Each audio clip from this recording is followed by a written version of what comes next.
Michelle Bachelet, première femme à diriger le Chili. La socialiste a été élue hier présidente, sans surprise, avec 53% des suffrages. Elle est déterminée à poursuivre sur le chemin de son prédécesseur. Son élection a été fêtée par des milliers de personnes dans la capitale. Magali Forestier. La liesse de ses sympathisants est à l'image de l'événement. Incroyable, historique et encore impensable il y a peu.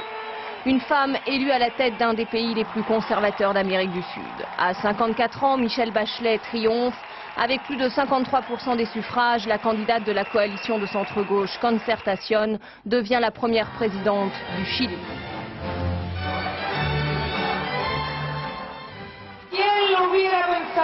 Qui aurait cru, il y a 20 ans, 10 ou même 5 ans, que le Chili élirait une femme présidente?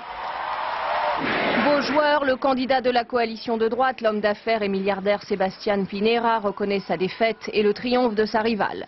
À travers sa victoire, je veux rendre hommage aux millions de femmes de notre société qui, grâce à leur ténacité et leurs efforts, sont parvenues à la position qu'elles occupent maintenant.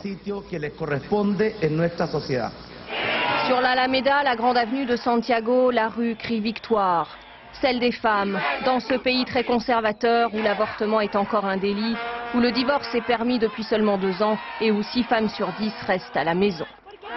J'en suis très heureuse, dit cette femme. Pourtant, Michelle Bachelet, ancienne pédiatre, ministre de la Santé puis de la Défense du président sortant Ricardo Lagos, n'avait pas tous les atouts pour convaincre. Femme non croyante, mère célibataire, alors que la majorité est catholique, elle est pourtant devenue populaire grâce à son franc-parler et à son père, un général fidèle de Salvador Allende, mort sous la torture. Depuis, elle a toujours lutté contre la dictature d'Augusto Pinochet. Aujourd'hui, elle promet des réformes sociales, la continuité de la politique de l'économie de marché de son prédécesseur. Les Chiliens attendent surtout de leur présidente élue pour 4 ans non renouvelables qu'elle réduise les inégalités profondes de ce pays.